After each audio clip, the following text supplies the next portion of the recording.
만약에 오늘 밤이 그 날이라면, 이 세상을 떠나야 하는 그 날이라면, 여러분은 여러분 자신들의 삶에 대해서 스스로 어떻게 평가하시겠습니까? 만약 이 밤이 그 밤이라면 여러분들은 어떤 마음으로 이 세상을 떠나겠습니까? 만약 오늘이 마지막 그 날이라면 여러분들은 어떤 심정으로 사람들과 헤어지겠습니까? 그 날은 사랑하는 사람을 더 이상 볼 수 없는 날입니다. 그 날은 사랑하는 사람에게 하고 싶은 말을 더 이상 할 수 없는 날입니다. 그 날은 하고 싶은 일을 더 이상 할 수 없는 날입니다. 그 날은 예고 없이 느닷없이 찾아옵니다. 한자로 죽을 사자를 파자하면 세 글자가 됩니다. 한일자, 저녁 밤을 가리키는 석자, 비수 비자가 됩니다. 그 날은 한밤중의 비수처럼 날아옵니다. 만약에 태양이 자결하는 대낮에 비수가 날아오면 비수를 보고 피할 수 있습니다. 그러나 좌우 사방이 캄캄한 밤에 비수가 날아오면 아무도 피하지 못합니다. 그날은 비수처럼 날아옵니다. 그날은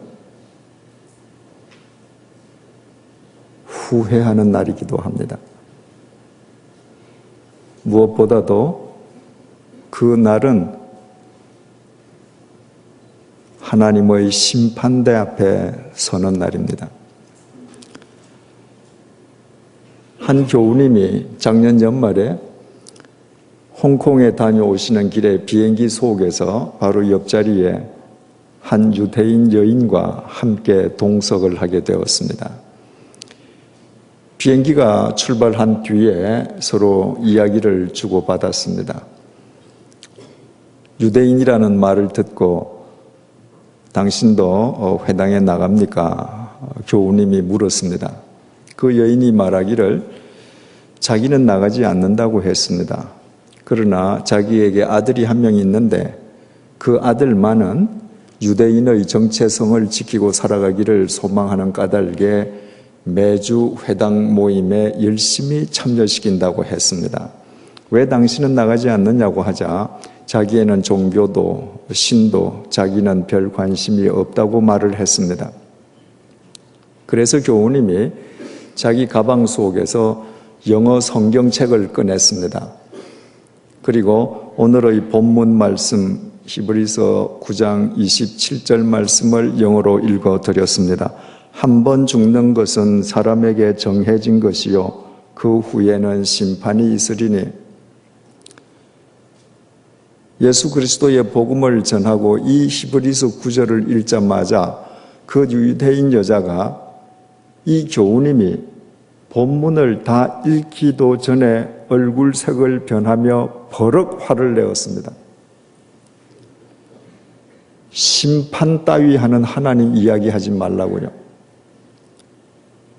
이 세상에서 정의롭고 바른 삶을 살아도 모든 사람을 구별 없이 심판하는 하나님이라면 얼마나 불의한 하나님이냐고요. 그런 하나님은 알고 싶지 않으니까 더 이상 말하지 말라고 했습니다. 그분은 흔히 모든 사람들이 다 그렇게 생각하듯이 성경에 나오는 심판이라는 말을 형벌로 받아들인 것입니다. 그래서 교우님이 평소에 교회에서 배운 대로 그분에게 차근차근 설명을 드렸습니다. 하나님의 심판은 하나님을 알지 못하는 사람, 하나님의 길 밖에 있는 사람에게는 형벌입니다. 그러나 하나님을 믿는 사람, 하나님께서 주신 예수 그리스도의 길을 걷는 사람에게 하나님의 심판은 하나님의 샘하심입니다. 마태복음 25장 탈란트 비유를 설명해 주셨습니다. 하나님의 심판이 샘하심이기 때문에 이 세상에서 정의롭고 바르고 바른 삶을 끊임없이 살았음에도 불구하고 세상으로부터 불이익을 당한 사람도 하나님의 나라에서는 영원히 높임을 받을 수 있습니다.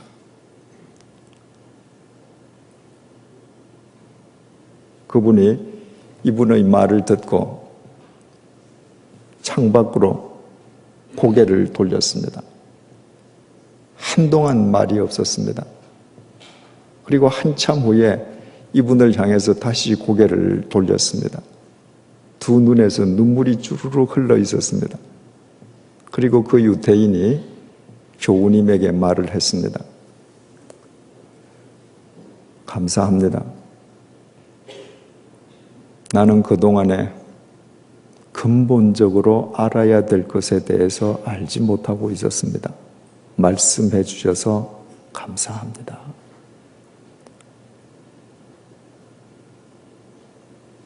구약 성경은 약 8,800개의 단어로 구성되어 있습니다. 신약 성경은 5,800개의 헬라어 단어로 구성되어 있습니다. 그 히브리어 단어 8,800개, 헬라어 단어 5,800개를 합치면 14,600개의 단어입니다. 그 숱한 단어 가운데에 성경에는 평등, equality라는 단어가 없습니다. 이 세상에서 태어난 하나님으로부터 창조받은 모든 생명의 가치는 다 똑같습니다. 평등합니다. 그러나 그 많은 인간이 이 땅에서 살아온 삶의 결과에 대한 하나님의 평가는 결코 평등하지 않습니다. 하나님은 결코 평등의 하나님이 아닙니다. 성경이 우리에게 일깨워 주시는 하나님은 이퀄리티가 아니라 에쿼티, 공평의 하나님이십니다. 하나님은 뿌린 대로 거두게 하십니다. 우리의 삶을 셈하시고 우리가 산 대로 우리에게 상을 주시는 분이십니다. 언제부턴가 교회에서 심판을 말하지 않습니다. 언제부턴가 교회에서 하나님의 상 주심을 이야기하지 않습니다. 그러나 성경은 분명하게 우리에게 세 가지의 핵심을 일깨워 줍니다. 이신칭의 예수 그리스도를 믿음으로 의롭다함을 인정받을 수 있다는 것입니다. 두 번째로 성화, 예수 그리스도의 은혜로 하나님의 자녀로 거룩하게 인침을 받았으므로 지금부터 거룩한 삶을 살아가야 된다는 것입니다. 죄인에서 하나님의 자녀로 신분이 바뀌어졌기 때문에 그 신분에 걸맞는 수준의 삶을 살아야 된다는 것입니다. 세 번째는 하나님의 상 주심입니다. 반드시 하나님은 우리의 삶을 셈하시고 우리 삶의 결과에 대해서 상을 주신다는 것입니다. 사복음서를 보면 이 땅에 오신 예수님께서 하늘에 계신 아버지에게 상을 받지 못하리라. 아버지의 상을 여러 번 언급하셨습니다. 사도 바울은 바로 그 상을 위해서 자기의 평생을 내던지고 결국 참수형마저도 감수했습니다. 히브리서 11장 6절은 하나님에게 나아가는 자들은 반드시 두 가지를 믿어라. 첫째는 하나님이 계신 것을 믿어라. 많은 그리스도인들이 얼마나 하나님을 믿는다고 쉽게 말을 합니까? 그런데 프랑스의 군인이었다가 기독교로 개종하고 천주교로 개종하고 사하라 사막에서 주님의 말씀을 삶으로 증언하다가 사하라 원주민에게 총을 맞고 순교한 샤를르 푸코라고 하는 분은 사하라의 불꽃이라고 하는 책에서 이런 말을 썼습니다. 하나님을 믿는 사람에게 가장 어려운 것은, 여러분에게 가장 어려운 것은 무엇입니까? 샤를로 푸코는 이렇게 자답합니다. 하나님을 믿는 사람에게 가장 어려운 것은 하나님을 믿는 것이다. 하나님을 믿는다고 하면서 사람들이 하나님을 믿지 않습니다. 왜냐하면 지금 내 곁에 하나님께서 계신다는 사실을 믿지 못하기 때문입니다.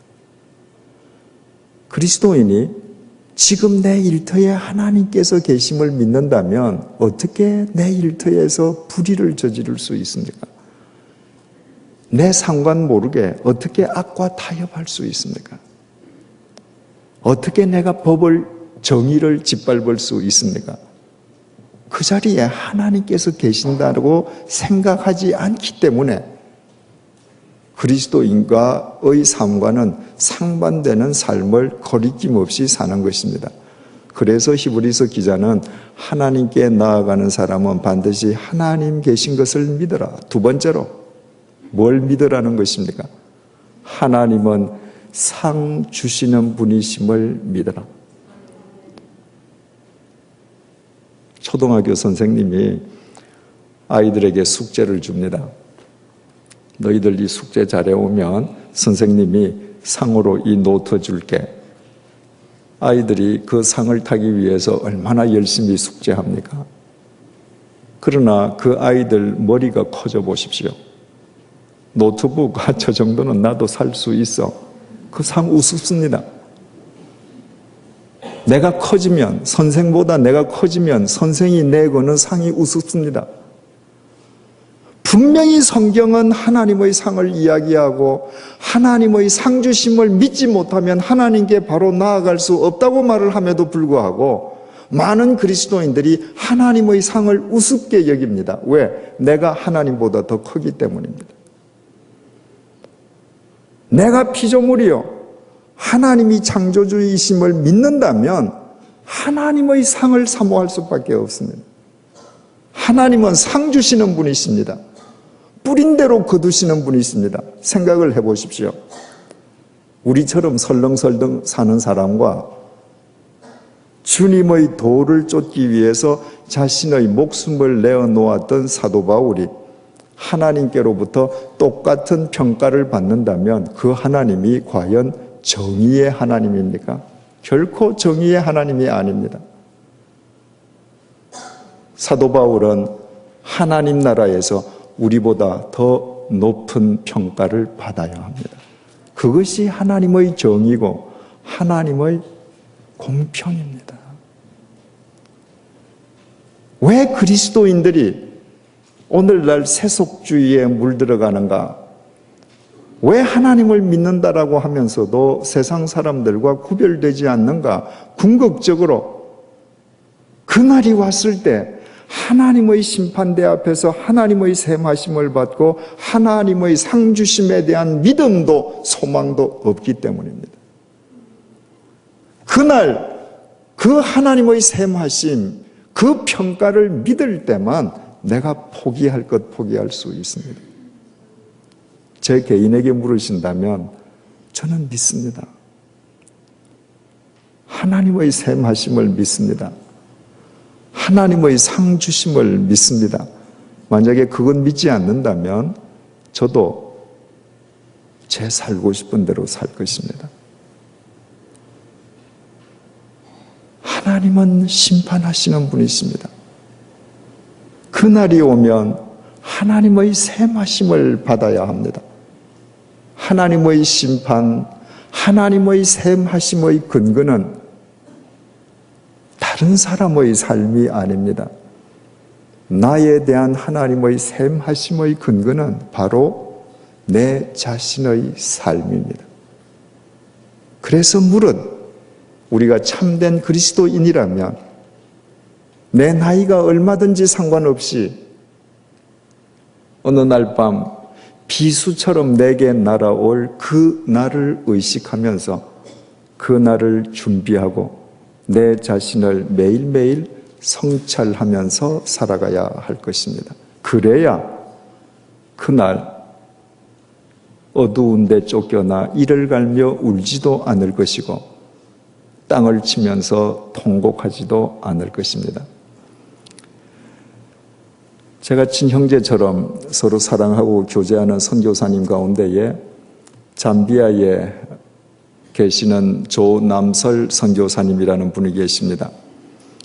그분은 본래 서울 KBS에서 근무하시다가 주님을 위해서 자기 삶을 바치기로 결심하고 스스로 사직한 뒤에 아프리카로 갔습니다. 그리고 탄자니아를 거쳐서 지금 잠비아에서 사역하면서 자기 이름을 내세워서 사역하지 않고 아프리카에 간 이후로 지금까지 다른 선교사님을 뒤에서 돕는 선교사역을 소리 없이 하고 계시는 분입니다. 그분이 작년 말에 서울에 잠시 나왔다가 그분이 나온 것을 안 KBS 신우회가 그분을 모셔서 설교를 하게 했습니다. 그래서 조 선교사님이 자신이 과거에 몸담았던 KBS를 찾아가서 신우회 회원들에게 설교한 뒤에 잠비아로 돌아가시면서 신우회 회원들에게 설교했던 설교문을 제게 주고 가셨습니다. 그분의 설교문을 제게 주고 간 것은 자신이 이렇게 설교했노라고 내게 자랑하기 위함이 아니었습니다. 그분이 평소에 제 책을 읽고 제 테이프를 들으면서 자기가 배우고 깨달았던 것을 묶어서 설교해서 나한테 이렇게 내가 배워서 설교했습니다 보여드리기 위해서 설교문을 제게 주셨습니다. 그 설교문의 뒷부분을 한번 읽어드리겠습니다. 오늘 밤 나에게 죽음이 임한다면 나는 그 죽음을 정말 평화롭게 맞이할 수 있는가? 결론적으로 내세에 대한 확고한 믿음과 소망이 없다면 죽음은 두렵고 피하고 싶고 세상 사람들이 흔히 말하는 재수 없는 이야기일 수밖에 없습니다. 그러나 죽음을 한 번이라도 깊이 생각하면 우리의 삶은 진지해질 수밖에 없고 우리의 영혼은 더욱 맑아지기 마련입니다. 이재철 목사의 설교에 의하면 지방에 있는 가톨릭 사제들을 위한 묘지 입구에는 이런 글이 쓰여 있다고 합니다. 오늘은 내 차례, 내일은 내 차례. 동료 사제의 시신을 메고 이 글을 눈으로 마음으로 읽으며 그 공동묘지를 드나드는 사제들의 삶은 얼마나 진지해지겠습니까? 또 터키의 공동묘지에는 이런 비문도 있다고 합니다. 나 어제 너와 같았으나 너 내일 나와 같으리. 지나온 삶을, 앞으로 남은 삶을 얼마나 숙연하게 해주는 글인지요. 우리가 서 있는 자리보다 더 중요한 자리는 우리가 머물렀던 자리입니다. 지금 우리는 남편과 아내, 사랑하는 가족들과 죽음 이후의 삶을, 공동묘지 너머의 삶을 얼마나 나누고 있습니까? 공동묘지를 넘어서지 못하는 믿음으로는 눈에 보이는 그 너머의 삶을 나눌 수는 없습니다. 내일은 내 차례요. 그 다음 날은 너 차례요. 또 그 다음 날은 우리들 차례인데 무슨 욕심낼 것이 그렇게도 많습니까? 왜 그렇게도 움켜쥘 것이 많습니까? 움켜잡으면 잡을수록 배고픔과 허무감만 더 커지는데도 말입니다. 사람을 욕심에서 벗어나 속되지 않게 해주는 분명한 것으로는 내세에 대한 소망만 한 것이 없습니다. 이 소망이 희미하다면 영적 오지 중의 오지인 대한민국 서울 한복판에서 진실한 그리스도인으로 살아갈 수 없습니다. 평생 짝퉁 그리스도인으로 평생 불구자이면서도 아닌 것처럼 스스로 속이며 살아갈 수밖에 없습니다. 지금 우리는 무엇을 생명처럼 지키며 살아가고 있습니까? 우리는 이 순간까지 무엇에 줄이고 목말라 해왔습니까? 복음에 줄이고 하나님의 의에 목말라 해본 적이 있습니까? 제사는 지켰지만 깨어진 가정은 얼마나 많습니까? 건강은 지켰지만 영적으로 중환자들은 또 얼마나 많습니까? 노후 대책은 철저하게 세웠는데 영혼의 최종 대책은 전무하지 않습니까? 주일은 꼬박꼬박 지키면서 열심히 헌금도 했지만 삶 속에서는 진리의 생명력이 없이 거짓된 기쁨으로, 거짓된 평안으로, 거짓된 감격으로 무기력한 삶을 살고 있지 않습니까?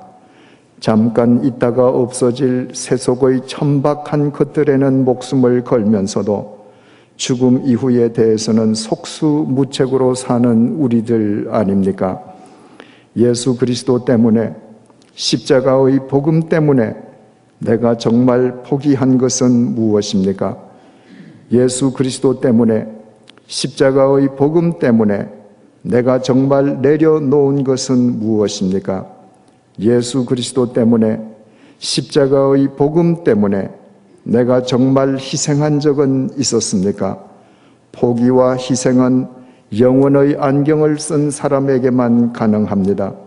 공동묘지 너머의 삶을 바르게 인식한 사람만 포기할 것을 포기하고 희생할 때 희생할 수 있습니다. 이 생과 세상을 넘어 죽음과 무덤을 넘어 그 너머에 있는 본향을 우리는 얼마나 고대하고 또 소망하고 있습니까? 지닌 것이 너무 많아 아직은 아닙니까? 누리는 것이 너무 많아 아직은 아닙니까? 벌려놓은 일들이 너무 많아 아직은 아닙니까? 주님 앞에 서는 그날은 예고도 없이 별안간 찾아오는데 그날을 늦추거나 멈추게 할 재간을 지니고 있습니까? 그런 사람은 이 세상에 아무도 없습니다. 본향에 대한 소망과 기다림을 지닌 사람만 영생을 소유한 사람입니다.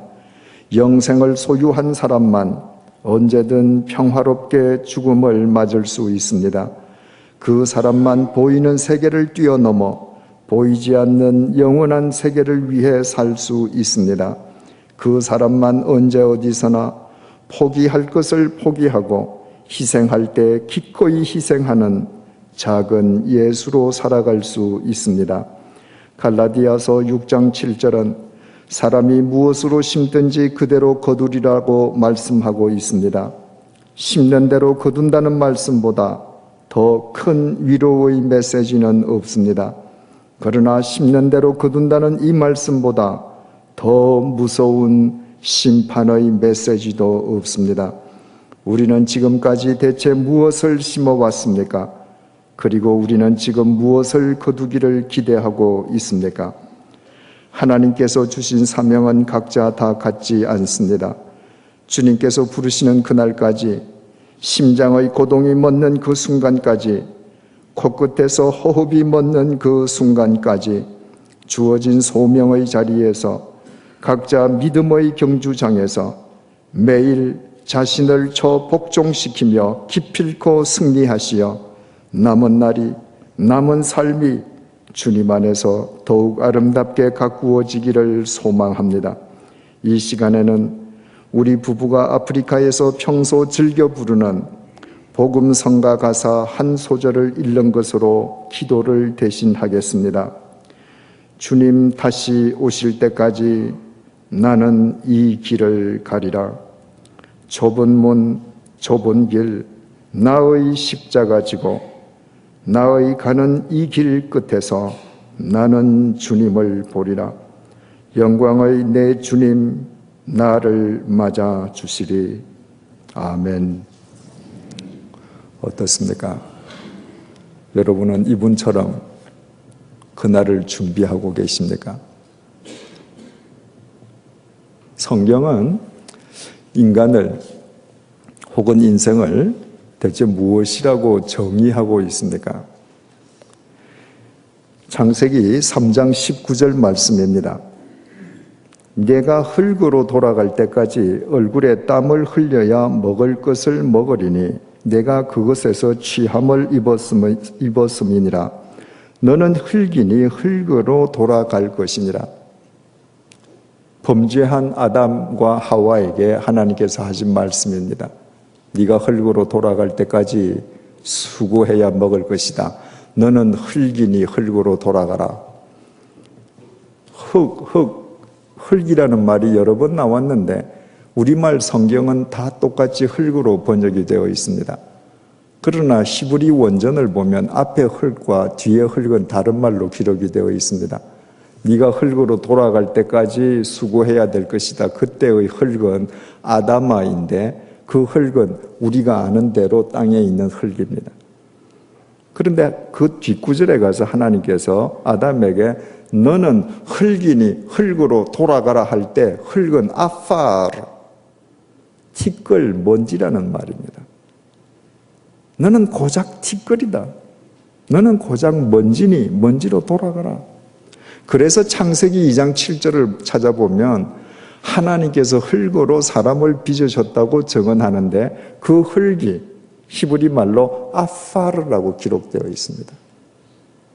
하나님은 우리가 알듯이 진흙을 빚으셔서 곱고 고운 고령토를 빚으셔서 사람을 만든 것이 아니라 티끌을, 먼지를 모으셔서 당신의 생기를 불어넣으심으로 사람이 되었습니다.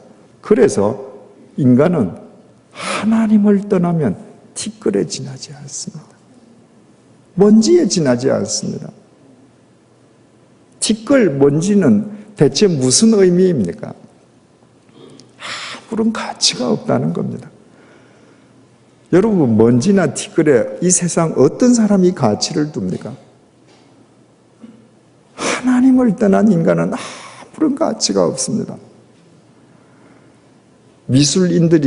전문 미술인들이 보는 전문 잡지 일루지옹이라고 하는 책에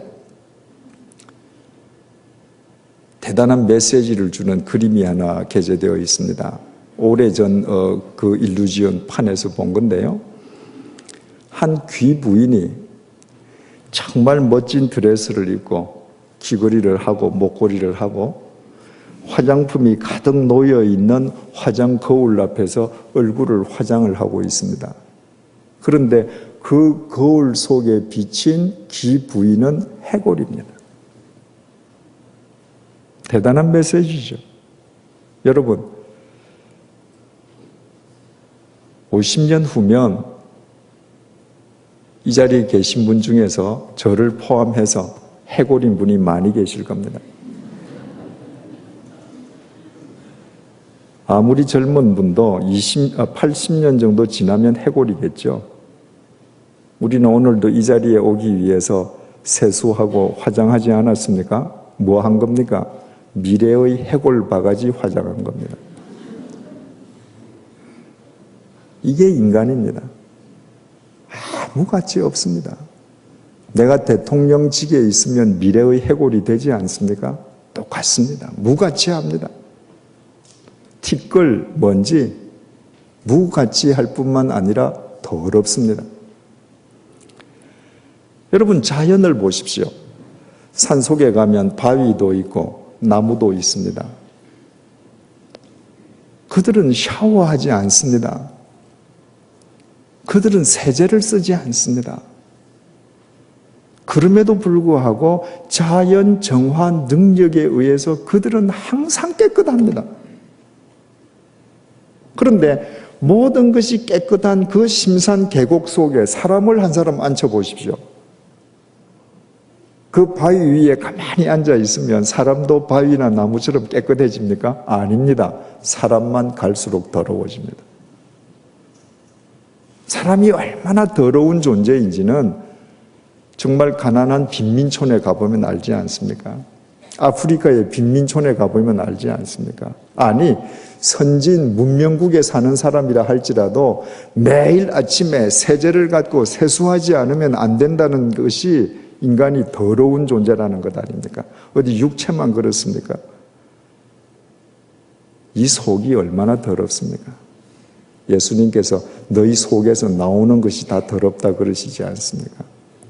하는 행동은 또 얼마나 추악합니까? 역겹습니다. 이태리 신학자 지오반니 빠삐니라고 하는 분은 예수의 일생이라는 책에서 이런 말을 했습니다. 이 세상 넓고 넓은 천하 상지에서 왜 예수님께서 하필이면 외양간, 짐승 외양간에서 태어나셨을까? 우리가 성화를 보면 그 예수님께서 태어나신 그 외양간이 얼마나 거룩하게 그려져 있습니까? 그런데 그 외양간이라고 하는 건 본래 그 짐승의 오물, 특히 예수님이 누워 계시던 구유는 짐승 밥통이거든요. 여러분의 자녀를 아무리 침대가 없다고 해도 짐승 밥통에 짚을 깔고 누이시겠습니까? 더러운 곳의 상징입니다. 그런데 왜 예수님께서는 하필이면 그 더러운 외양간에서 태어나셨을까? 지오반니 빠삐니는 그 질문에 대해서 스스로 이렇게 자답합니다.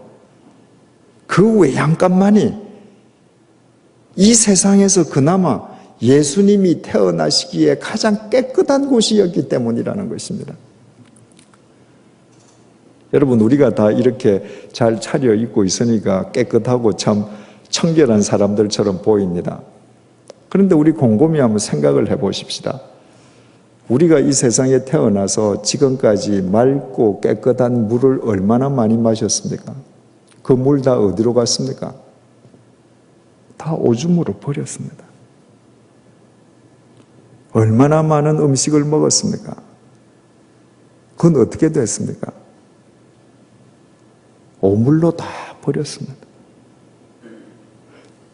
우리 한 사람 한 사람이 평생 문방구에서 산 종이가 얼마나 많습니까? 그 종이 다 어디로 갔습니까? 쓰레기로 다 버렸습니다. 내 몸에 걸쳤던 옷이 얼마나 많습니까? 다 넝마 조각으로 버렸습니다. 겉으로는 깨끗해 보이는데 모든 인간은 태어나서 이 세상을 더럽히기만 합니다. 그런데 그 속까지 더러운 거예요. 하는 짓이 더러운 것입니다. 짐승은 사람들처럼 오물 내뱉고 하지만 속이 더럽지 않습니다. 하는 짓이 더럽지 않습니다. 그래서 하나님의 독생자이신 예수 그리스도께서 태어나시기에 외양간보다 더 깨끗한 곳이 없었다는 것입니다. 깊이 새겨들을 말이죠.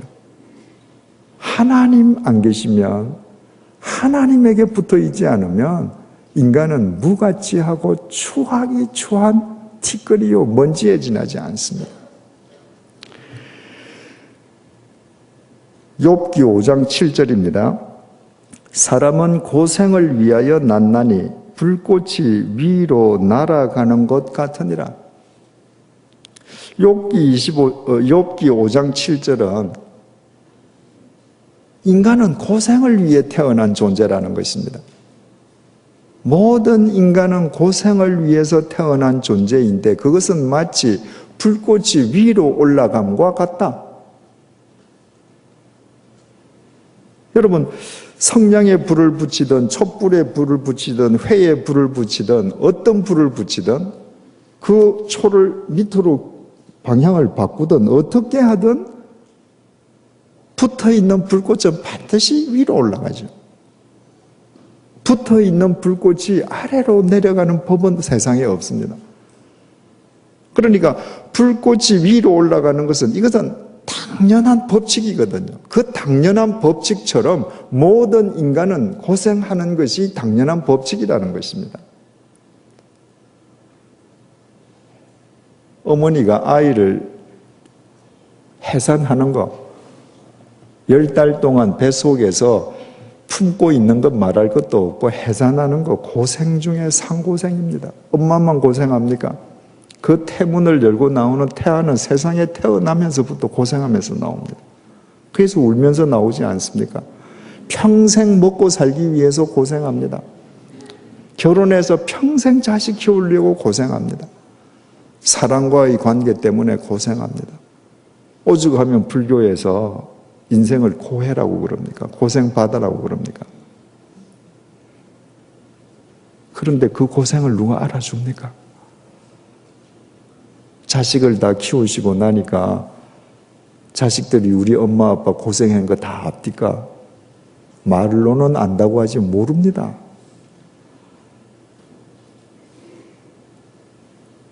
자식들이 부모님을 봉양하는데 나이 드신 부모님, 시부모님을 자식이 공양하기 위해서 얼마나 고생하는지 부모가 압니까? 모릅니다. 아는 것 같은데 모릅니다. 밖에 나가서 가장이 자존심을 상하고 자기 가족을 부양하기 위해서 하루에도 사표를 10번 쓸까 말까 망설이면서 얼마나 고생하는지 아내가 모릅니다. 그 가정을 지키려고 아내가 남모르게 얼마나 눈물을 흘리는지 남편이 모릅니다. 하나님이 그 고생 몰라주시면 아무도 모릅니다. 하나님이 그 고생 몰라주시면 그 고생 아무 의미도 없습니다. 그게 인생입니다. 시편 90편 10절입니다. 우리의 연수가 70이요 강건하면 80이라도 그 연수의 자랑은 수고와 슬픔뿐이요 신속기간이 우리가 날아가나이다. 수고와 고생과 슬픔뿐인 이 인생이 좀 길었으면 좋기라도 하겠는데 순식간에 날아가 버린다는 것입니다. 여러분, 인간의 출생은 출생과 동시에 죽음을 향한 급행열차 아닙니까? 출생과 동시에 카운트다운이 시작되거든요. 우리가 올림픽 경기를 보면 말입니다. 그 유도에 한국 선수가 결승전에 올라갔다. 그런데 상대방 선수와 지금 박빙의 경기를 벌립니다. 그러다가 1점 지금 우세하고 1점 앞섰습니다. 이제 조금만 치면 금메달인데 남은 시간 1분 30초. 아, 정말 깁니다. 그 1분 30초가 24시간처럼 깁니다. 유도는 5분간 하지 않습니까? 그 5분이 그렇게 긴데, 유도는 긴데 인생은 이거 순식간에 날아갑니다. 중요한 사실은 나이가 들어갈수록 속도는 더 빨라진다는 거예요. 이 젊으신 분들은 인생이 빠르다 이런 게 참 빨리 이렇게 감이 안 올 수가 있습니다. 근데 이렇게 생각하시면 돼요. 뭐 20대든 30대든 자신이 그 유치원 다닐 때 지금 한번 슬쩍 한번 되돌아보셔요. 유치원 다닐 때 이렇게 되돌아보면 눈 깜짝할 사이에 자기가 20대, 30대 돼 있죠. 눈 깜짝깜짝 두세 번 더 하면 80이에요. 이게 인생입니다, 여러분. 전도서 1장 1절에서 2절 말씀입니다. 예루살렘의 왕 전도자의 말씀이라. 전도자가 이르되 헛되고 헛되며 헛되고 헛되니 모든 것이 헛되도다. 인생이 얼마나 허무하면 헛되다는 말을 5번을 반복했습니다. 히브리 말은 문법상 같은 단어를 2번 반복하면 강조형이거든요. 그 2번만 되풀이하면 강조한 겁니다. 근데 얼마나 강조를 하고 싶으면 5번을 되풀이했겠습니까? 그런데 우리로 하여금 더 놀라게 하는 것은 이 인생 허물을 토로한 사람이 평민이 아니고 부귀영화의 상징인 솔로몬이었다는 것입니다. 솔로몬이 얼마나 부귀영화를 누렸습니까? 열왕기서에 의하면 그 솔로몬이 하루에 쓴 양식이 고운 가루 30고루, 굵은 가루 60고루, 하루에 90고루의 밀가루를 썼다는 거예요. 한 고루가 230리터입니다. 그러니까 하루 90고루라고 하는 것은 14,000개의 빵을 만들 수 있는 밀가루입니다. 거기에다가 매일 소 30마리, 양 100마리, 그 외에 새, 사슴, 노루는 셀 수가 없었습니다. 솔로몬 근위대 방패가 다 금이었습니다. 근위대 방패가 금이니까 솔로몬 치세 시대에 예루살렘의 은금은 돌처럼 흔했다고 성경이 그렇게 전하지 않습니까? 처첩이 1000명이었습니다. 요즘 재벌도 이렇게는 아마 못 살지 않을까 싶습니다. 이 정도 살았으면 정말 인생이 멋지다고 노래해야 되지 않겠습니까? 그런데 허무했다는 것입니다. 여러분, 가진 것이 많을수록, 누리는 것이 많을수록 그런 분들이 느끼는 허무의 골은 더 깊습니다. 왠지 아십니까? 내가 남보다 가진 것이 더 많기 때문에 내가 가진 것으로 모든 것을 다 할 수 있다라고 생각하면서 살았는데 정작 그 많은 것으로 가장 중요한 자신의 늙음과 죽음을 해결할 수 없다는 것을 누구보다 뼈저리게 느끼거든요. 그래서 많이 가진 사람들이 더 허무함을 탄식합니다. 인생은 허무합니다. 이사야서 2장 22절 말씀입니다. 너희는 인생을 의지하지 말라. 그의 호흡은 코에 있나니 샘할 가치가 어디에 있느냐. 인생의 호흡, 생명은 코끝에 달려있다. 그러니까 그것은 무슨 가치로울 수도 없다, 이런 말입니다.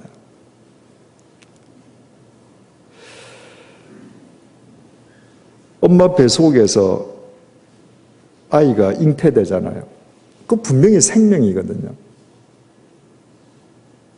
그런데 엄마 태 속에 있는 생명체를 가리켜서 사람이라고 부르지 않습니다.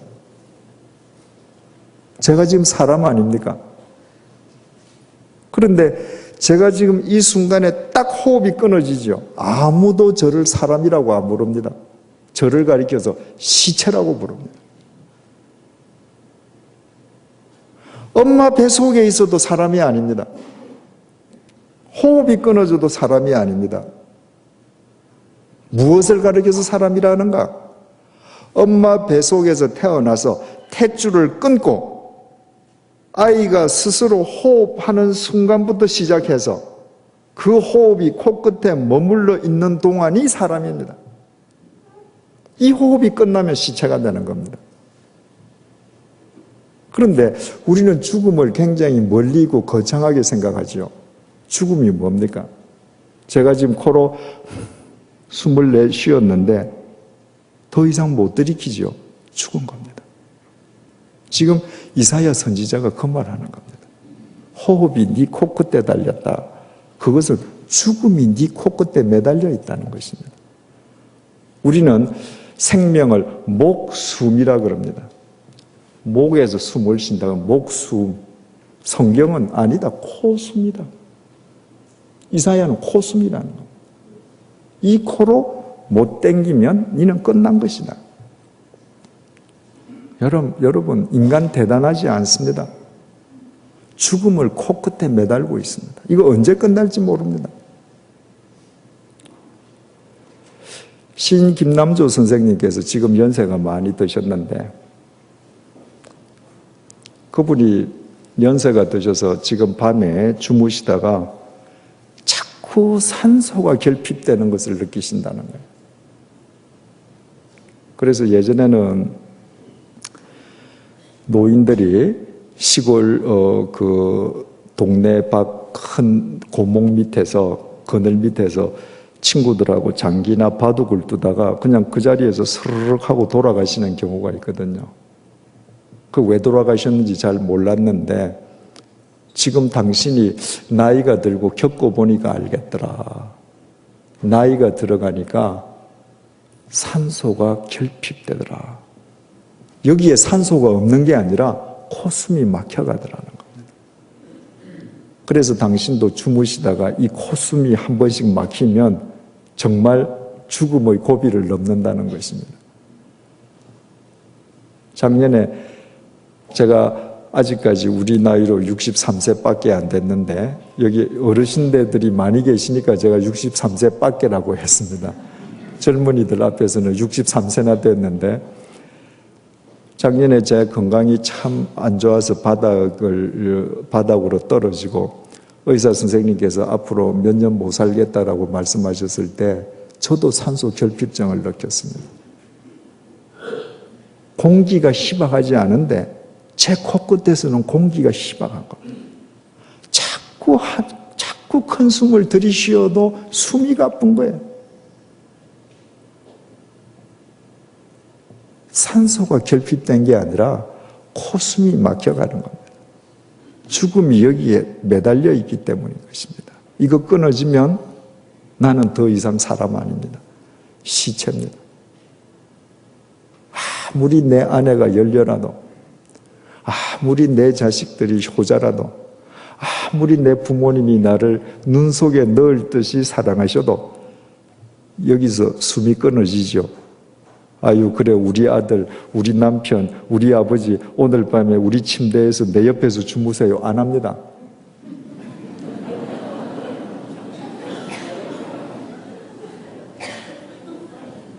그날부로 병원 영안실 냉동고입니다. 이게 인생입니다.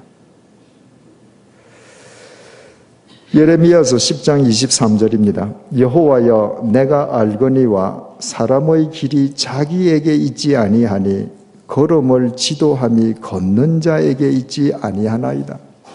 내가 지금 길을 걷습니다. 분명히 내가 걸어요. 내가 내 의지를 갖고 길을 걸으면 그 길 위에서 내 뜻한 대로 돼야죠. 그런데 예레미야 선지자는 내가 분명히 내 의지를 갖고 내가 걷는데 내 뜻대로 안 되는 게 인생이더라는 것입니다. 여러분, 인생이 티끌처럼 더럽고 먼지처럼 무같이 하고 그저 인간이라고 하는 것이 코끝에 죽음을 매달고 그저 죽음을 향해서 신속히 날아가는 존재,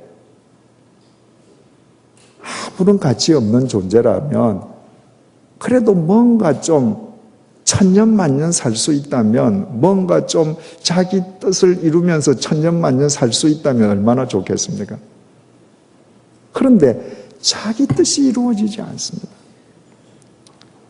여러분들이 지금까지 살아오시면서 여러분들이 뜻하신 대로 이루어진 모든 일이 다 이루어졌다 계십니까? 안 계시잖아요. 인생을 오래 사신 분일수록 자기가 계획한 것은 다 안 됐다 하시는 분들이 더 많습니다. 이게 인생이거든요. 이것이 인생인 것을 안다면, 인생이 이렇게 허무하고 이렇게 무가치한 것을 안다면 그 사람은 영원하신 하나님께 자기를 맡겨드리지 않을 수 없습니다. 그 하나님과 동행하지 않을 수 없습니다. 그 하나님께서 내 앞에 주신 그 도를, 그 길을 쫓지 않을 수가 없습니다. 그리고 언젠가 하나님 앞에 서는 그 날을 내다보면서 내가 매일 하루하루 대비하면서 살아갈 수밖에 없습니다. 하나님 앞에서 믿음의 삶을 살다가 어느 날 그 날이 다가왔을 때 성경에 나오는 믿음의 위인들이 어떻게 이 세상을 떠났는가, 그날을 어떻게 맞았는가, 우리 몇 사람의 경우를 한번 생각을 해보겠습니다. 믿음의 조상인 아브라함이 죽었을 때 창세기 25장 7절에서 10절이 이렇게 증언합니다.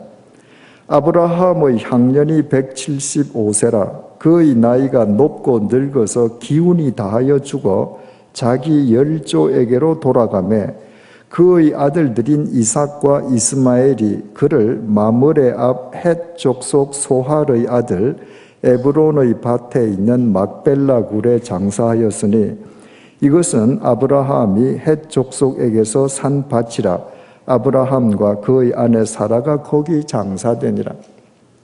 아브라함에게 어느 날 그날이 왔을 때 아브라함은 다른 유언을 남기지 않았습니다. 자기 아내 사레가 죽었을 때 준비해 두었던 막벨라 굴에 자기 스스로 자기 시신을 안치하게 하는 것으로 자신의 유언을 대신했습니다. 그 아들 이삭이 죽었습니다. 창세기 35장 28절에서 29절입니다. 이삭의 나이가 80세라. 이삭이 나이가 많고 늙어 기운이 다함에 죽어 자기 열조에게로 돌아가니 그의 아들 에서와 야곱이 그를 장사하였더라. 어디에 장사했는가? 야곱이 죽을 갈 때입니다. 창세기 49장 29절에서 31절입니다. 야곱이 그들은 아들들이죠. 그들에게 명하여 이르되 내가 내 조상들에게로 돌아가리니 나를 헷사람 에브론의 밭에 있는 굴에 우리 선조와 함께 장사하라. 이 굴은 가나안 땅 마므레 앞 막벨라 밭에 있는 것이라. 아브라함이 헷 사람 에브론에게서 밭과 함께 사서 그의 매장지로 삼았으므로 아브라함과 그의 아내 사라가 거기 장사되었고 이삭과 그의 아내 리브가도 거기 장사되었으며 나도 레아를 그곳에 장사하였노라. 야곱이 죽을 때 자식들에게 유언을 남깁니다. 이제 내가 죽으면 나를 내 조부 아브라함, 내 조모 사라, 그리고 우리 아버지 이삭과 또 우리 어머니 리브가, 그리고 먼저 간 내 아내 레아, 그들이 장사 지낸 바 된 막벨라 굴에 나를 장사 지내라. 이것이 유언입니다. 그날이 왔을 때 남긴 마지막 말입니다. 막벨라 굴이 뭔가? 창세기 23장 19절에서 20절을 보면 그 막벨라 굴은 헤브론 마므레에 있다고 되어 있습니다. 아브라함이 하나님의 부르심을 받고 하란에서 가나안 땅으로 이주하지 않습니까? 그때 조카 롯도 따라가거든요. 그런데 같이 한 곳에 있다 보니까 양 집안의 그 짐승 가축대가 많아졌습니다. 그래서 한 곳에 머물 수가 없게 되었습니다. 분명히 그 땅은 하나님께서 아브라함 자기에게 주신 땅임에도 불구하고 아브라함은 자기 기득권을 포기했습니다. 그리고 자기 롯에게 먼저 선택권을 행사하게 했습니다. 롯아, 이제 우리가 함께 살 수 없으니까 우리 분가하자. 그러니까 네가 먼저 선택해라. 네가 좌하면 내가 우를 가지고, 네가 우를 선택하면 내가 좌를 가질게. 그랬더니 롯이 동서남북을 이렇게 바라보더니 소돔과 고모라 땅이 에덴 동산처럼 멋져 보이거든요. 그래서 소돔으로 가버렸습니다.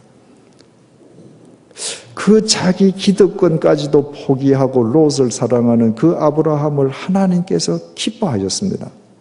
그래서 그날 밤에 하나님께서 아브라함에게 나타나셔서 아브라함에게 말씀하십니다. 아브라함아, 네가 눈을 들어서 동서남북을 다 바라봐라. 네 눈길이 닿는 곳 내가 땅 다 줄게. 네가 종으로 행으로 다녀라. 네 발길이 닿는 곳 땅 너한테 다 줄게. 하나님께서 백지수표를 주셨습니다. 여러분 같으시면 어떻게 하시겠습니까? 제 같으면 당대에 제일 좋은 망원경을 하나 사서, 왜냐하면 내 눈길이 닿는 땅 다 주니까 1m라도 더 멀리 봐야죠. 하나님께서 내 발길이 닿는 땅 다 주신다고 했으니까 톨스토이인가요? 인간에게 얼마만 땅이 필요한가 글 아시죠? 자기 발길이 닿는 데까지 땅을 준다고 했더니 해가 질 때까지 한 사람이 한 평이라도 더 갖기 위해서 더 멀리 갔다가 이제 해가 지려고 하니까 돌아가야 되겠다. 급히 되돌아오다가 꼬린 지점에 다 돼서 심장마비로 죽지 않습니까? 그래서 그가 가진 땅은 고작 자기 관이 들어가는 반평밖에 없었거든요. 그런데 이 톨스토이의 작품들을 보면 불경에 있는 이야기가 많습니다. 이 이야기가 불경에도 있습니다. 불경에도 보면 똑같은 이야기가 있는데 끝부분이 달라요. 이 불경에 있는 사람은 뛰어갔다가 와서 심장마비로 죽어요. 그 사람도 죽는 건 똑같은데 죽는 순간에 자기 손에 들고 있던 지팡이를 던집니다. 저기까지 이럽니다. 저기까지 자기 땅 달라는 겁니다. 근데 그 사람도 관 묻히는 반평만 가졌거든요. 그러면 아브라함도 인간이잖아요. 뛰어다녀야 합니다. 그런데 창세기 13장이 어떻게 끝나는가?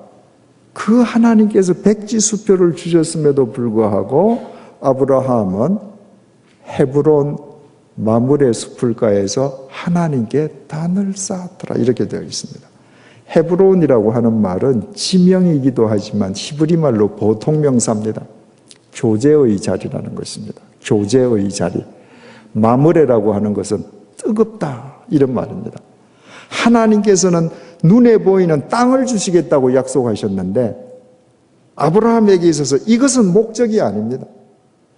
그는 하나님과 교제하는 믿음의 중심의 자리를 지켰습니다.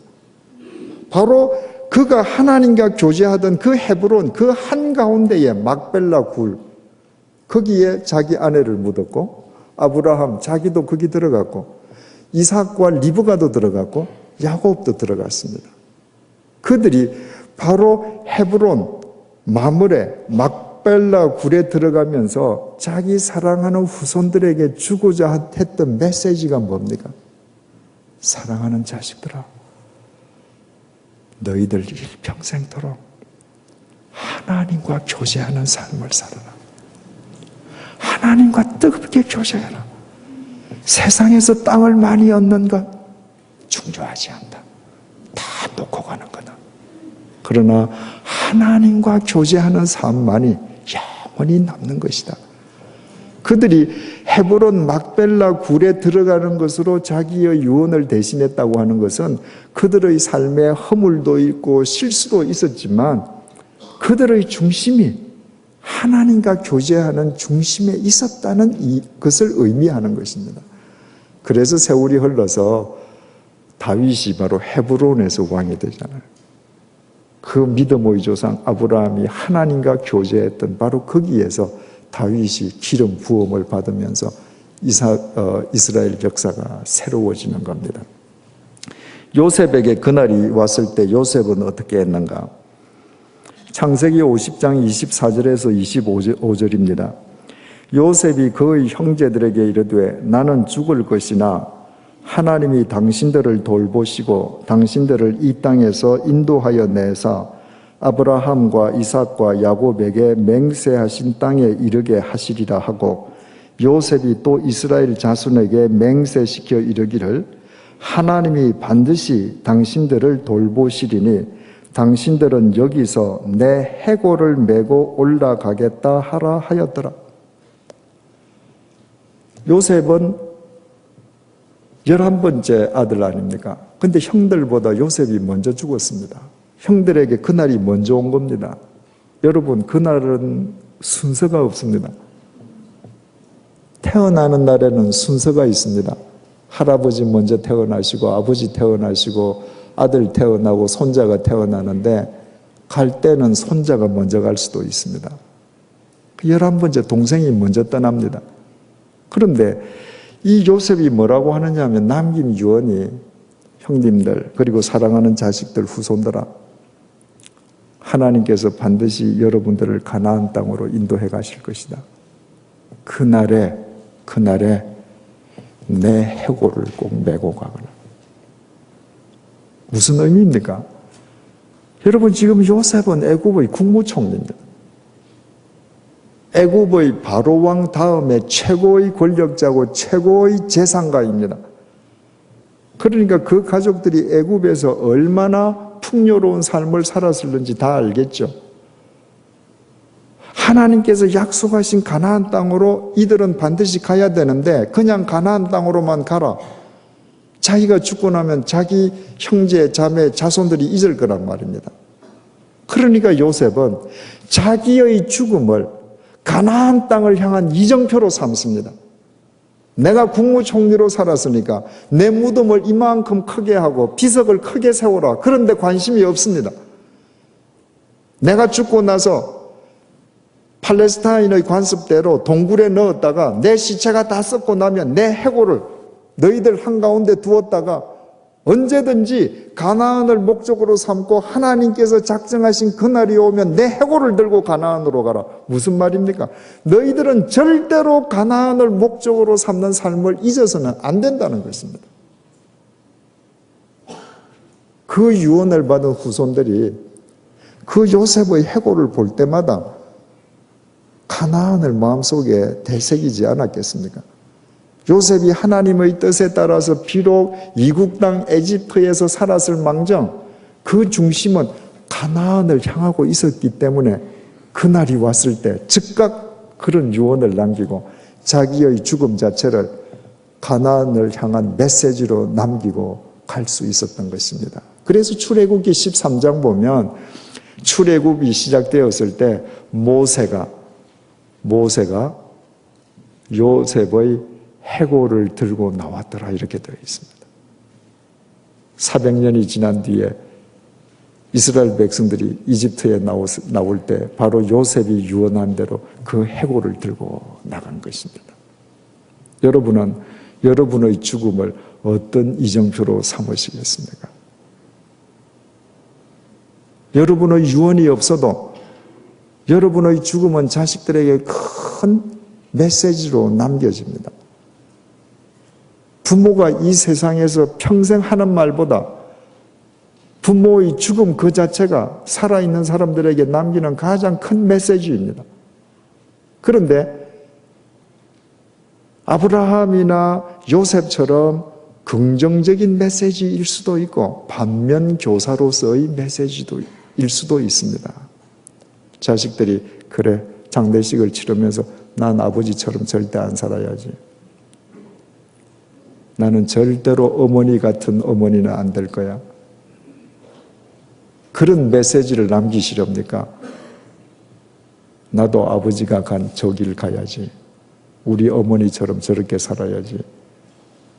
그런 메시지를 남기시렵니까? 후자가 되시려면 그날이 왔을 때 요셉처럼 내 해골을 메고 가라. 내 죽음을 가나안을 향한 이정표로 삼으시려면 평소에 가나안을 목적으로 삼는 중심의 삶을 살 때에만 가능한 것입니다. 모세는 그날이 왔을 때 어떤 유언을 남겼는가? 모세가 40년의 광야 생활을 끝내고 요단강 동편의 모압 땅에서 이스라엘 백성들에게 준 하나님의 말씀이 신명기입니다. 신명기 자체가 온통 모세의 유언입니다. 신명기를 영어로 듀트라남이라 그러잖아요. 듀트라남이. 그걸 한자로 신명기 이렇게 합니다. 그 신자라는 게 되풀이할 신자입니다. 그 명이 명령. 영어로 듀트라나미도 듀트로 두 번째, 노미, 노모스, 계명 이 말이거든요.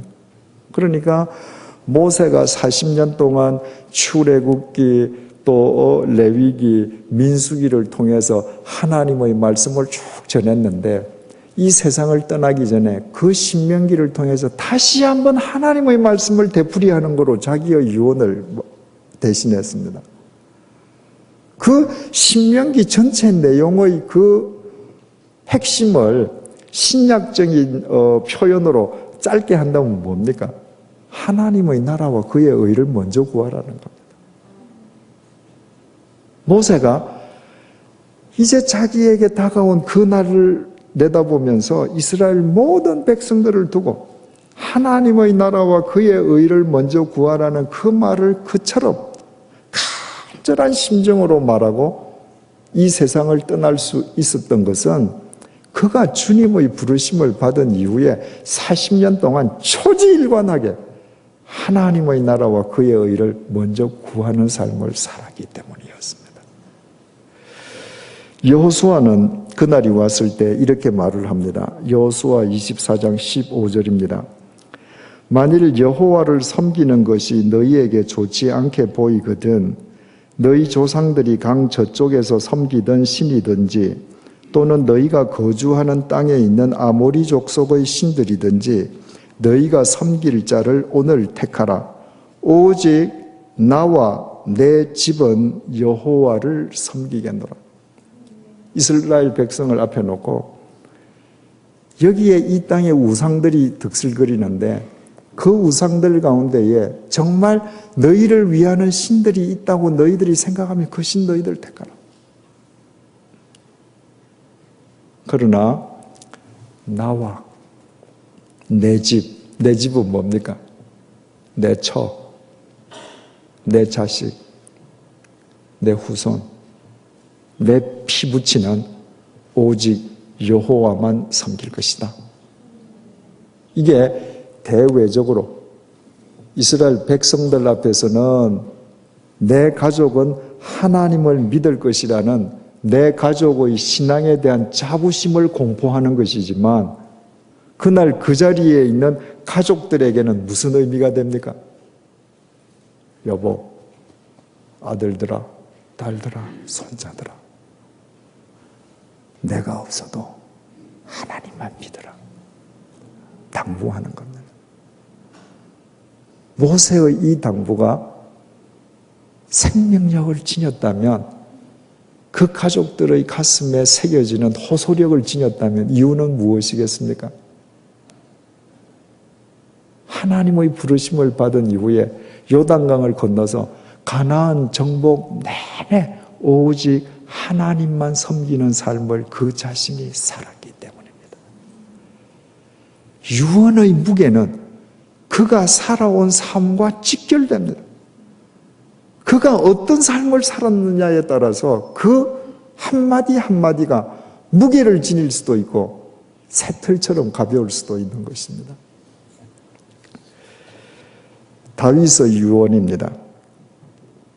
열왕기상 2장 1절에서 3절입니다.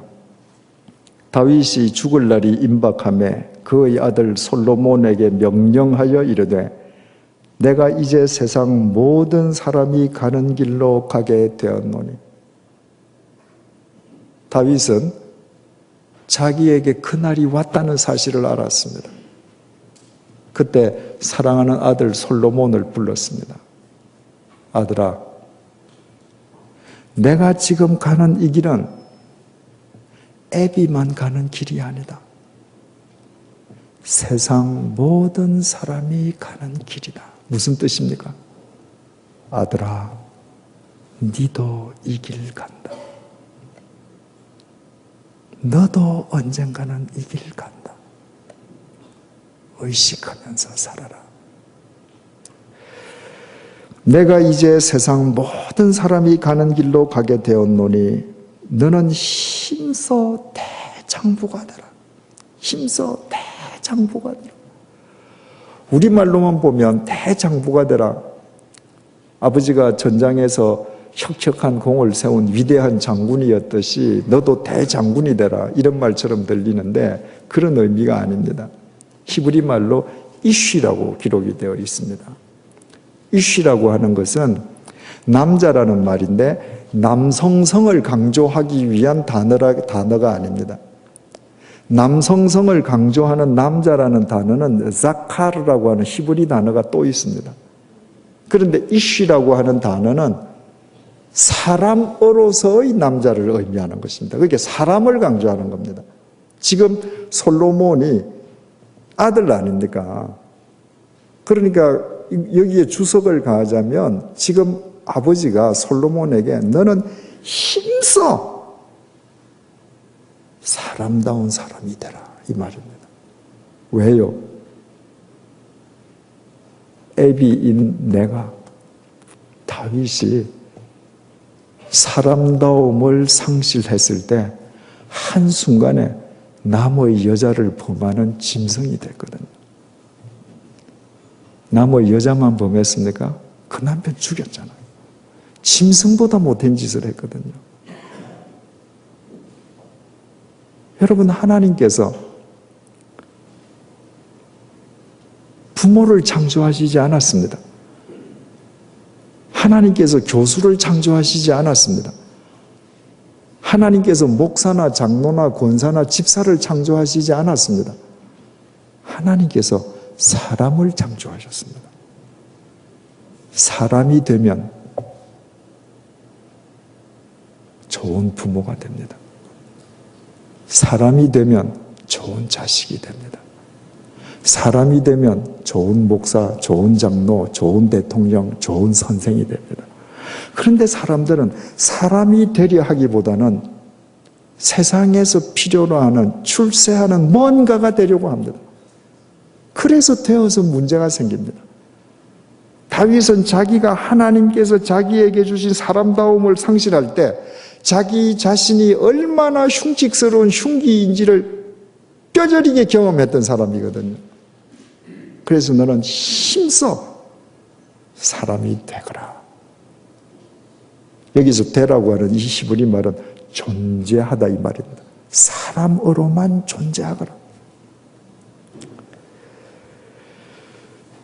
내가 이제 세상 모든 사람이 가는 길로 가게 되었노니 너는 힘써 대장부가 되고 내 하나님 여호와의 명령을 지켜 그 길로 행하여 그 법률과 계명과 율례와 증거를 모세의 율법에 기록된 대로 지켜라.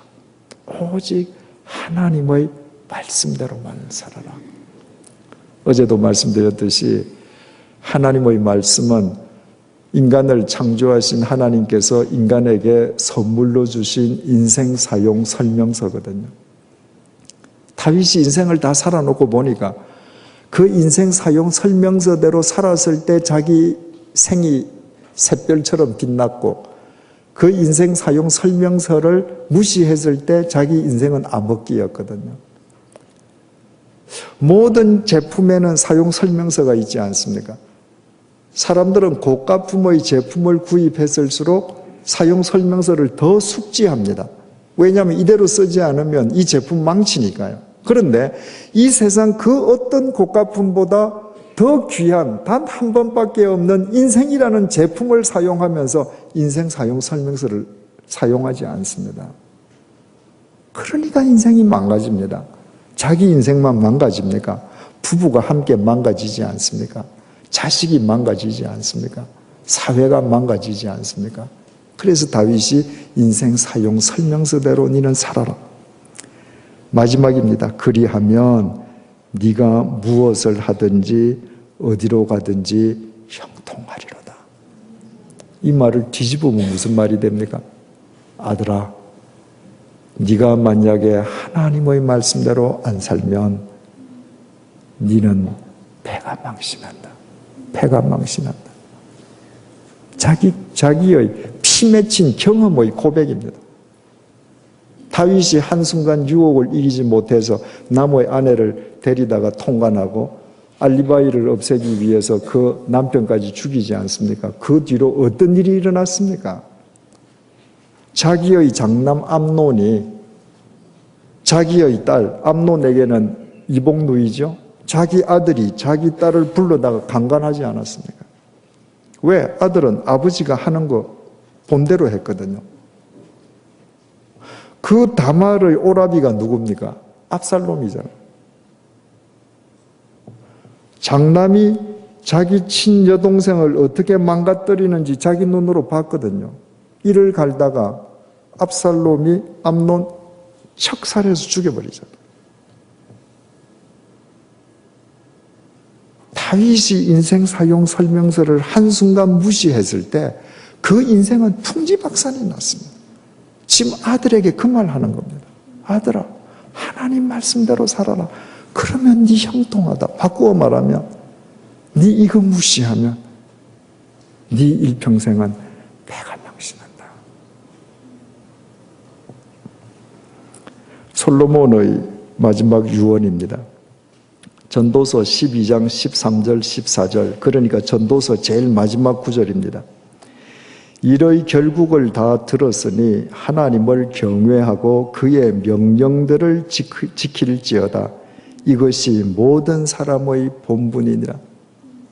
솔로몬은 하나님의 명령을 지키면서 살아라. 이것이 사람의 본분이다. 그러면서 그 마지막에 뭐라고 얘기했는가? 하나님은 모든 행위와 모든 은밀한 일을 선악간에 심판하시느니라. 여러분, 솔로몬이 얼마나 타락했었는지 아시죠? 처첩을 1000명이나 두었을 뿐만 아니라 심혈을 기울여서 예루살렘 성전을 지은 그 맞은편에 우상 산당 짓지 않았습니까? 만약에 이 전도서가 없으면 솔로몬이 구원 못 받았다고 단언할 수도 있죠. 전도서야말로 솔로몬의 회개서입니다. 그 회개서 제일 마지막 구절, 마지막 유언이 하나님 명령대로 살아라. 이것이 인간의 본분이다. 하나님은 선악간에 심판하신다. 무슨 말입니까? 내가 하나님의 심판을 망각했을 때 내가 타락했다. 내가 하나님의 심판을 의식하지 않았을 때 내 인생의 한 부분이 송두리째 망가졌다. 그러나 내가 그 하나님의 심판을 의식할 때 내가 하나님의 말씀대로 살 수 있게 되었다. 그러므로 모든 사람들이요, 하나님의 말씀대로 사십시오. 이것이 인간의 본분입니다. 솔로몬의 유언입니다. 베드로의 마지막 말입니다. 베드로후서 3장 17절에서 18절입니다. 그러므로 사랑하는 자들아, 너희가 이것을 미리 알았은즉 이것이 무엇인가? 바로 베드로후서 3장 17절, 18절 앞에서 베드로가 말하는 것은 하나님의 날, 심판의 날을 이야기하는 겁니다.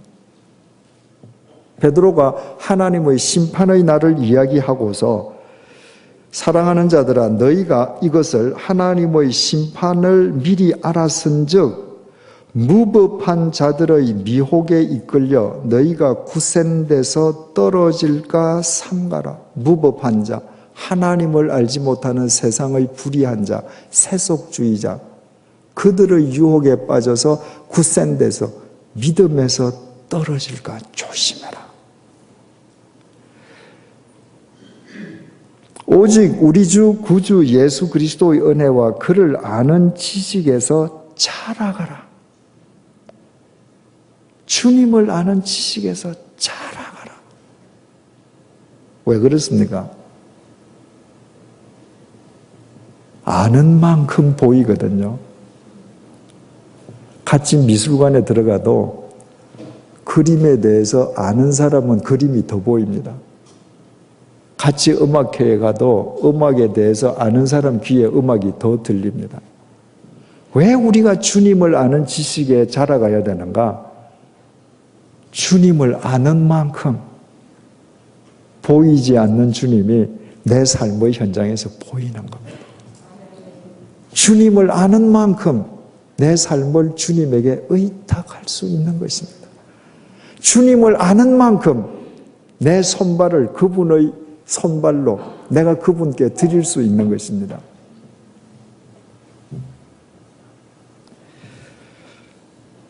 베드로의 정언은 이렇게 끝납니다.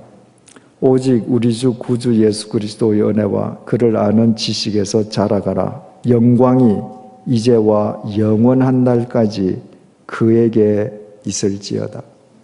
영광이 너한테 있다고 말하지 않습니다. 주님에게 있다. 헛된 영광 구하지 마라. 세상 영광 구하지 마라. 영광은 그분에게만 있으므로 그분에 대한 지식이 늘어나고 그분을 알고 그분을 쫓으면 그분의 영광이 너의 영원한 영광이 된다. 이것이 베드로가 이 땅에 남기는 말입니다. 우리가 잘 아는 사도 바울의 유언입니다. 디모데후서 4장 6절에서 8절입니다. 전제와 같이 내가 벌써 부어지고 나의 떠날 시각이 가까웠도다. 제사를 드릴 때 가령 피라든가 포도주라든가 이렇게 액체를 하나님 제단에 이렇게 붓는 거 있잖아요. 이걸 전제, 부월전, 부월관, 전제라고 합니다.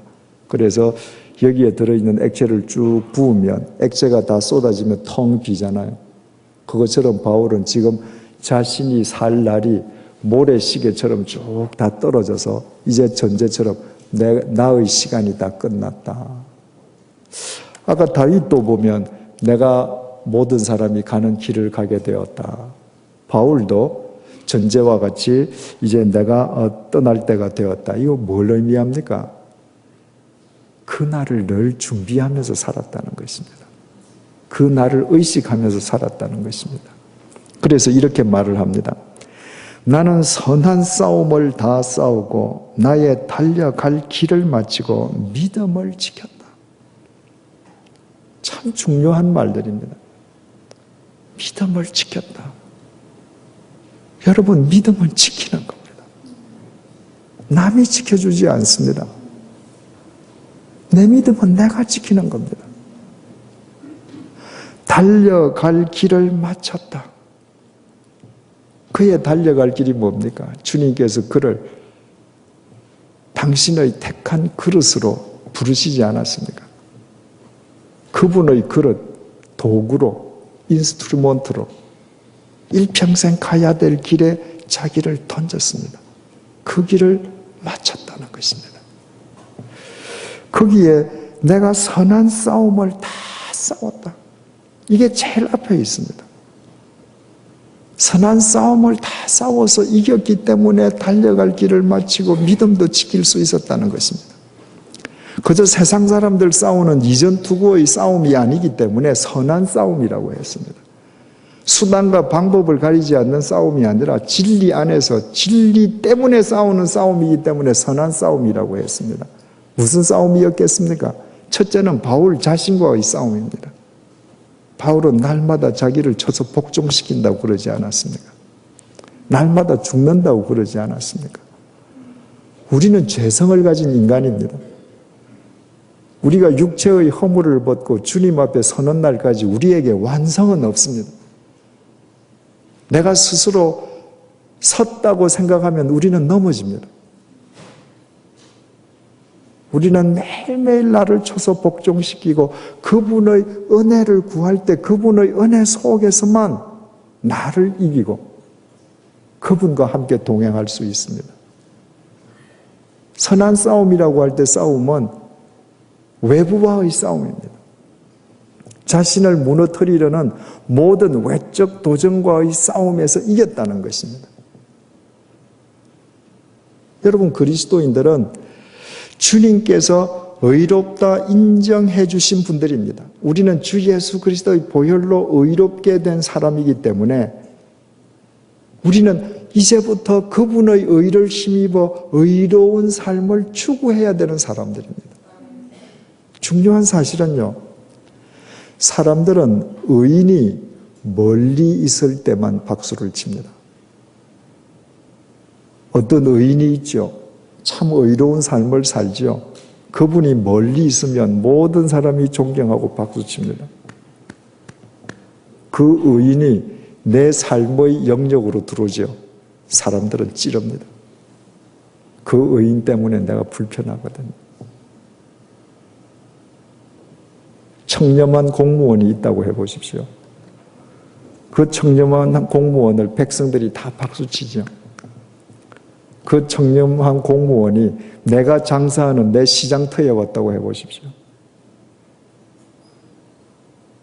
그래서 그가 매일매일 내 매상을 확인하고 내 매상에 대해서 매일 미국 법이 정한 세금을 부과하면 사람들은 그 사람 찌릅니다. 내쫓아냅니다.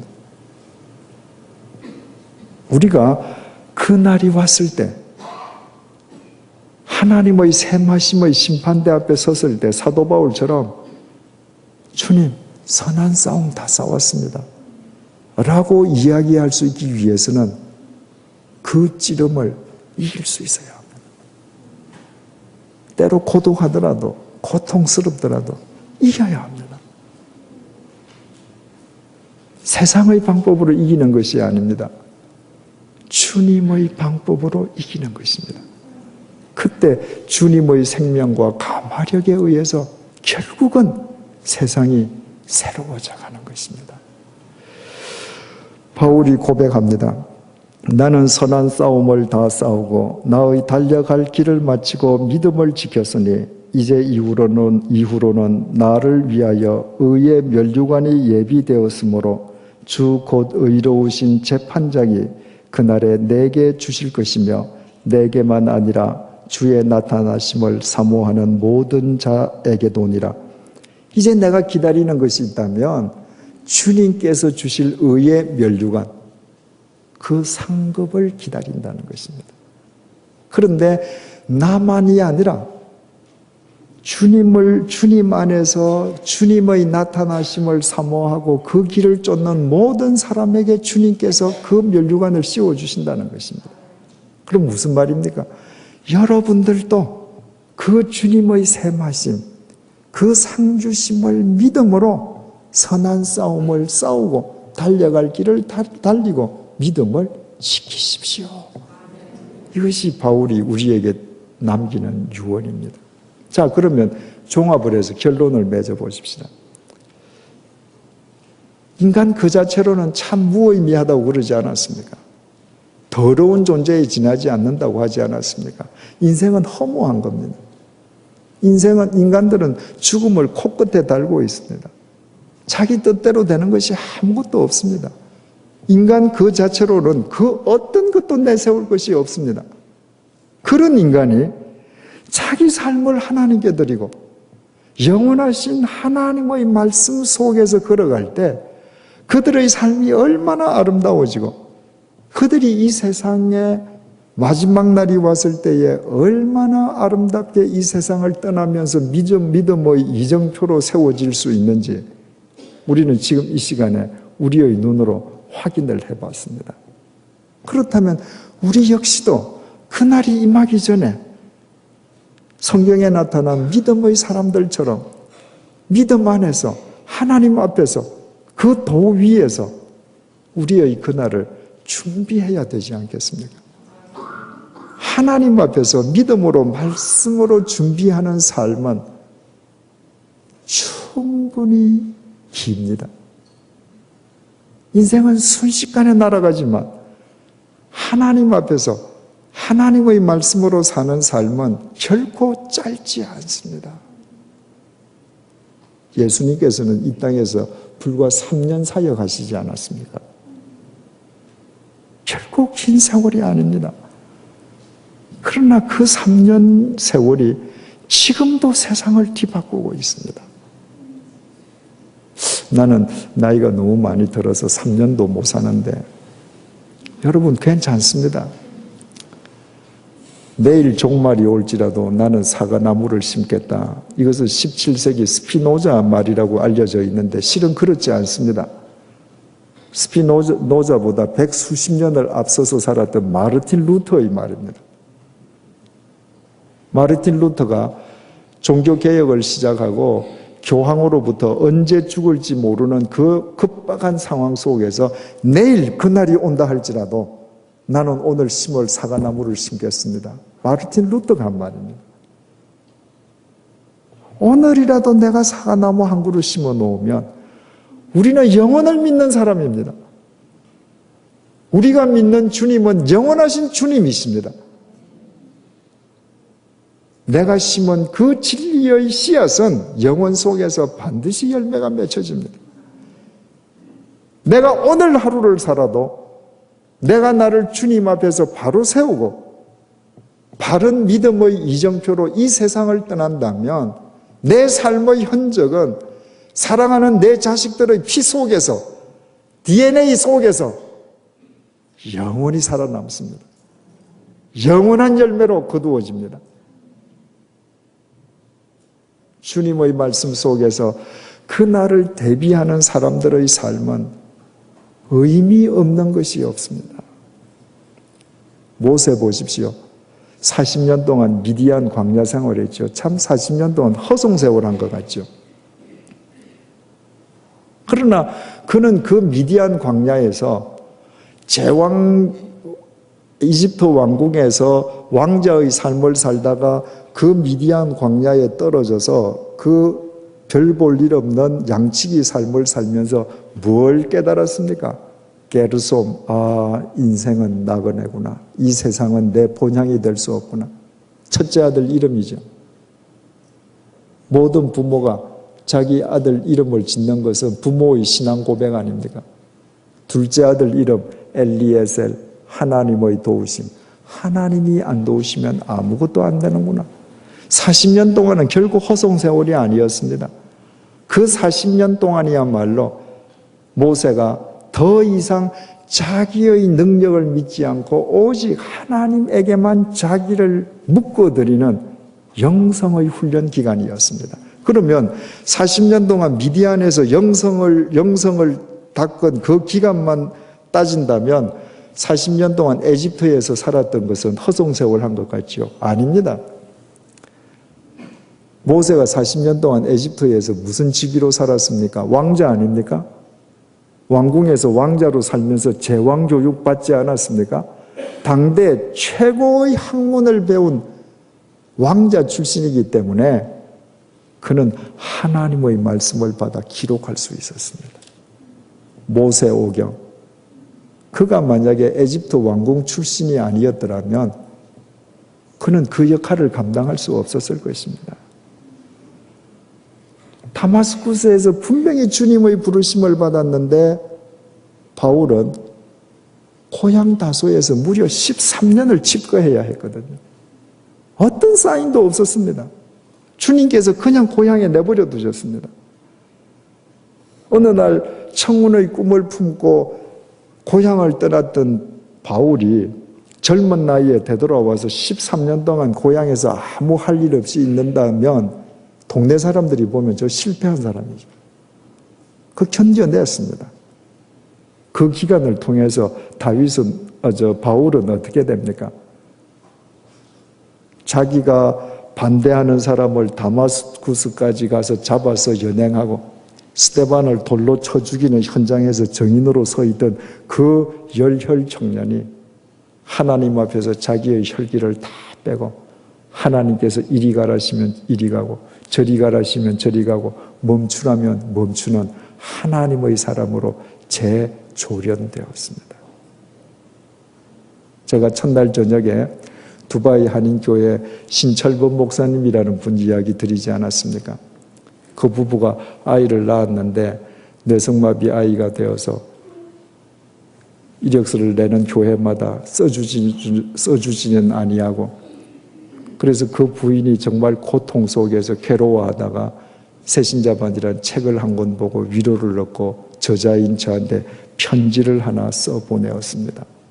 그 편지로 인해서 오늘날 두바이 교회가 세워지고 두바이 교회가 이슬람 선교의 천병 역할을 한다고 했습니다. 그러면 보십시오. 그 부부에게 하나님께서 내성마비 아들을 맡기시고 그들로 하여금 고통의 터널을 지나게 하신 것이 무의미했습니까? 아닙니다. 그것이야말로 그들에게 주신 하나님의 선물이었습니다. 하나님의 훈련이었습니다. 여러분 지금 혹시 고통의 터널을 지나십니까? 여러분 자신을 보면 소망이 없습니다. 하나님을 보십시오. 하나님에게 여러분의 삶을 맡기십시오. 의미 없는 것이 없습니다. 모든 것이 합력해서 선을 이룹니다. 모든 것이 합력해서 선을 이룬다는 그 말씀은 원문 그대로 번역하면 모든 것이 함께 역사한다는 것입니다. 그 고통이 지금 역사하고 있습니다. 그래서 하나님의 말씀대로 살고 하나님 앞에서 자기의 그날을 준비하는 사람에게는 모든 삶이 신비입니다. 모든 삶이 신비입니다. 신묘막측합니다. 요셉이 종살이 하다가 옥살이 하는데 왜 그 옥에 술 맡은 관원장하고 떡 맡은 관원장이 들어옵니까? 왜 그 사람들이 꿈을 꿉니까? 그런데 왜 또 요셉이 해몽해 준 대로 됩니까? 종살이 옥살이는 참 괴로웠지만 생각해보면 생각해볼수록 종살이 옥살이 그 자체는 신비스러운 하나님의 섭리 아닙니까? 이제 방금 말씀드린 신철범 목사님 그 부인이 저한테 새신자반을 읽고 고맙다고 편지를 보냈습니다. 그런데 그 새신자반은 그냥 쓰여지지 않았습니다. 제가 94년도에 주님의 교회에서 안식년을 가지면서 새신자반을 쓰리라고 제가 생각을 했는데, 제가 안식년을 하고 집에 있다는 소문이 나니까 얼마나 사람들이 많이 찾아오시는지 목회를 할 때보다 더 바빠요. 그래서 안식년을 시작할 때 그 새신자반 그 첫 머릿말은 쓰기 시작했는데 6개월이 지나도 진척이 안 되는 겁니다. 그런데 일본에 계시는 제일교포 한 분이 저를 일본에 있는 학원의 어디 산속에 방을 하나 빌려서 2주 동안 여기서 책을 쓰십시오 그랬습니다. 그래서 그 산속에 가서 가고 오는 날 빼고 2주 동안에 나머지 날 동안 치는데 하루에 3시간씩만 잠을 자고 쓴 책이 그 책입니다. 그러니까 일본에 있는 그 그리스도인이 저한테 그 방을 주지 않았으면 새신자반 책은 없습니다. 아니, 술독에 빠져서 허랑방탕하게 살던 제게 제 처가 참된 그리스도의 통로가 되어주지 않았으면 새신자반 책은 나오지 않습니다. 그럼 생각을 해보십시오. 제 처가 자살을 생각하면서까지도 이 방탕한 남편을 주님의 사랑으로 사랑해야 된다는 그 소명을 다하기 위해서 사랑할 때, 그때 한참 수년 후에 그 내성마비 아들을 낳을 그 부부를 위해서 하나님의 역사는 시작되고 있는 겁니다. 일본에 계시는 어떤 한 교우님이 제게 방을 하나 내주시고 여기서 책을 쓰십시오 할 때 하나님께서는 그 부부를 위해서 한치의 오차도 없이 역사하고 계시는 겁니다. 그 부부들은 단지 그 순간에 하나님께서 몇 년 전부터 자기들을 위해서 역사하신다는 사실을 몰랐을 뿐입니다. 여러분들 눈에 보이지 않는다고 속단하지 마십시오. 하나님께서는 지금도 저 지구 반대편에서도 여러분을 위해서 역사하고 계십니다. 여러분이 지금 알지 못하는 사람의 마음을 하나님께서 격동시키시고 계십니다. 제가 신학교를 들어가면서 제 차하고 하나님 앞에 결단을 했습니다. 이제부터 우리 이름으로 된 집, 명의로 된 집을 갖지 말고 돈을 모으는 통장을 갖지 말자. 그래서 이제 평생 돈에 얽매이는 삶을 살지 말자. 왜냐하면 제가 사업을 하면서 돈의 노예로 살았으니까요. 그래서 아내하고 합의를 했는데 아내가 한 가지 질문을 제기했습니다. 바로 그 달이 마침 몇 년 동안 적금을 넣은 걸 찾는 달이에요. 그러니까 이 적금 찾는 것을 포함하느냐, 요거부터 하느냐, 아니면 이건 옛날 거니까 이건 우리 쓰고 이제 내일부터 할 거냐. 그래서 서로 이야기하다가 이거 그냥 우리 결심한 김에 이거부터 시작합시다. 그러면 이 돈을 어떻게 할 것인가? 그 신학교에 보내어서 그 등록금을 내지 못한 신학생들 등록금을 내주십시오 하고 보냈습니다. 저는 어느 학생이 받았는지 모릅니다. 그러면 그때 그 학기에 등록금을 받았던 몇 학생들 한번 생각해 보십시오. 자기네들의 등록금을 위해서 하나님께서는 한 여인으로 하여금 그들이 신대원에 입학하기도 전에 적금 들게 하셨습니다. 그리고 자기네들이 등록할 때에 등록금이 없어서 학업이 중단되게 되었을 때 한치의 오차도 없이 아내가 적금 들었던 그 돈으로 하여금 학업을 계속하게 하셨습니다. 우리 주님은 이런 분이십니다. 이 사실을 알면 내 주머니가 비어 있어도 내 배가 주려도 아침에 일어나서 눈을 떴다는 것 자체부터 내 삶은 신비가 되는 것입니다. 하루 종일이 신비입니다. 이 사실을 알 때부터 우리의 삶은 내적 힘을 가집니다. 선한 싸움에서 이길 수 있습니다. 믿음을 지킬 수 있습니다. 달려갈 길을 달려갈 수 있습니다. 그날이 왔을 때 하나님 앞에 바로 설 수 있고 우리의 삶 자체가 남아있는 모든 사람들을 위한 메시지가 됩니다. 한 말씀을 끝으로 마치겠습니다. 프랑스의 위대한 사상가이자 시인이자 철학가인 폴 발레리라고 하는 분이 이렇게 말을 했습니다.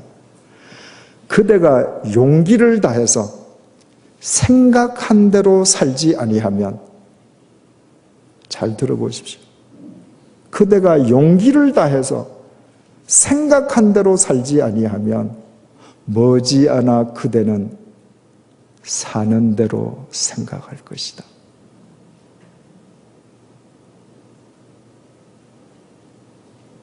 창녀는 창녀식으로 생각합니다.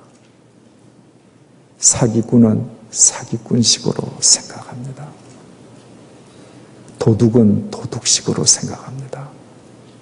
다 자기 명분이 있습니다. 다 합리화시킵니다. 내 살고 싶은 대로 살면 사는 대로 생각합니다. 그러다 어느 날 그날이 오면 땅을 치고 후회하게 됩니다. 용기를 내어서 생각하는 대로 살아가는 그리스도인들이 되십시다.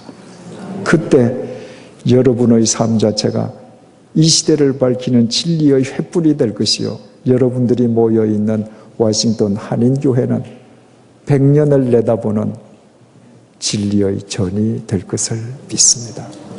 기도하겠습니다. 주님, 오늘 하루가 저물었습니다. 오늘 하루가 저문 만큼 우리 그날이 가까워졌습니다. 주님, 그날이 오면 사랑하는 사람을 다시는 보지 못합니다. 주님, 보아야 할 사람 지금 보게 해 주십시오. 그날이 오면 하고 싶은 말을 하지 못합니다. 주님, 사랑하는 사람들에게 해야 할 말을 지금 하게 해 주십시오. 그날이 오면 해야 할 일을 하지 못합니다. 주님, 그리스도인으로, 사회인으로 해야 할 일을 지금 하게 해 주십시오. 주님, 그 날이 오면 울면서 어두운 데 쫓겨나 이를 갈지도 모릅니다. 땅을 치고 통곡할지도 모릅니다. 주님, 지금부터 그 날을 준비하게 해 주십시오. 주님, 그 날이 되면 하나님의 샘하심을 받아야 합니다.